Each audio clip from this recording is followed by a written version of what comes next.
তো অবশেষে অনেক দিন অপেক্ষার পর আমাদের সামার ভ্যাকেশনের মানে কাজে লাগাতে পারা যাচ্ছে বলতে পারো। তো সামার ভ্যাকেশনে আমরা এবছর যাচ্ছি মেঘালয়, অনেক ব্লগে আমি বলেছি।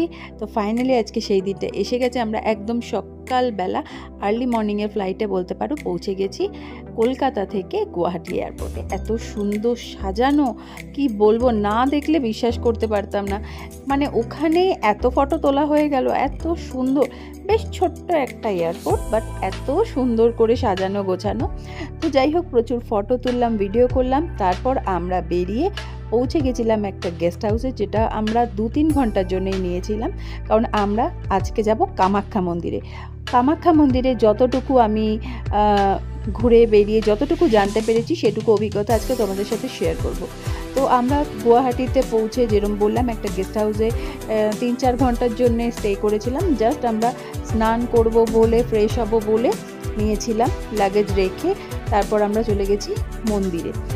রবিবার প্রচণ্ড ভিড়। আমি মোটামুটি প্রিপারেশন নিয়েই এসেছিলাম। না, সত্যি কথা বলবো কি, আজকে আমার সাথে একটা অলৌকিক ঘটনাই ঘটেছে বলতে পারো, আমার ছেলের জন্যে। গল্পটা বলছি, শোনো। তো যাই হোক, আমি ভাবতে পারিনি যে পুজো দেব, কারণ 7-8 ঘন্টা দাঁড়িয়ে মায়ের দর্শন করা অতটা কপাল করে আমি আসিনি। তো যাই হোক, পুজোর ডালা নিলাম। এখানে অনেক ভাগে ভাগে পুজো দেওয়ার পদ্ধতি আছে। মায়ের গর্ভগৃহে ঢোকার জন্যে একটি কুপন দেয়া হয়, যেটা 2-3 মাস আগে থেকে অনলাইনে দেয়া হয়। তো সেটা আমাদের পক্ষে সম্ভব হয়নি, বা কোনো কারণে আমরা এত তাড়াতাড়ি আমাদের প্ল্যান হয়েছে তাই এইসব করা হয়ে ওঠেনি। তো যাই হোক, আজকে পাসটা আমাদের পাওয়া যাওয়ার কথা ছিল আজকে বটেই, বাট আজকে রবিবার কোনো ভিভিআইপি জোনে ঢোকানো হয় না। তো একজন পরিচিত আমাদের ওখানে ছিলেন, যিনি আমাদের সাথে পরিচিত থাকার দরুন অনেকটা সাহায্য করেছেন আমাদের ওখানে মন্দিরে প্রবেশ করানোর জন্য। একটি ভিআইপি লাইন হয় সেখানে।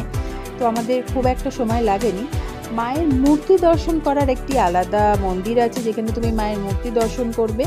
একটা ভিআইপি লাইন আছে, একটা জেনারেল লাইন আছে। তো যাই হোক, আমরা কিছুটা পরিচিতির সূত্রে ভিআইপি লাইনের দাঁড়িয়ে 5 মিনিটে মোটামুটি বলতে পারো আমরা মায়ের মূর্তি দর্শন করে বেরিয়ে এসেছিলাম।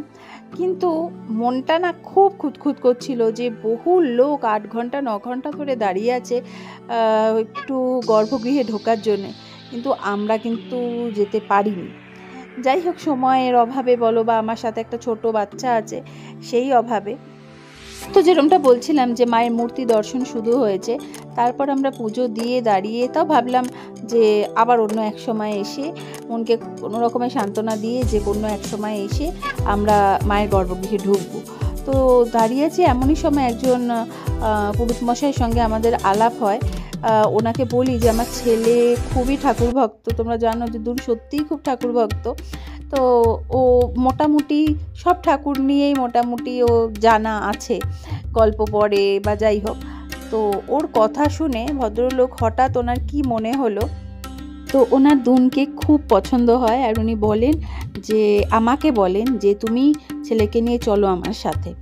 তো আমি শুনে যতই হোক, আমি যেমন সন্তানকেও ছাড়তে পারছি না, আমার বরকেও ছাড়তে পারছি না। ওদিকে বোনের বর দাঁড়িয়ে আছে, কাকে ছাড়বো কাকে ধরবো, আমি ওই সময় ওইটুকুর জন্যে পুরো মানে ব্ল্যাঙ্ক হয়ে গেছিলাম। তারপর ভাবলাম একা আমি ওই ভিড়ে ঢুকতে পারবো না, বাবানকে আমার সাথে যেতেই হবে। তো তারপর আমরা অবশেষে আমি, বাবান আর দুন, আমরা 3 জনে ওনার সাথে গর্ভগৃহে ঢুকি। আমি জানি না কতটা ভাগ্য করে আমি মানে আজকে যে এই দিনটা দেখবো বা আমার সাথে এই ঘটনাটা ঘটবে, আমি তোমাদের সাথে শেয়ার করবো। এত মানে আমি ওই মুহূর্তে মানে ভেতরে ঢুকে আমার চোখ দিয়ে জল বেরিয়েছে যে আমি 5 মিনিটের মধ্যে গর্ভগৃহে ঢুকে ঠাকুর দর্শন করলাম। তো ঠাকুর দর্শন করে সত্যি যেন জীবনটা মনে হলো না, মানে খুব ধন্য লাগলো নিজেকে। আর ওই ভদ্রলোককে আমার কোটি প্রণাম। তো ভিডিওটা কেমন লাগলো বলো, আবার একটা নতুন ভিডিও নিয়ে আবার আসবো। ভালো থেকো সবাই।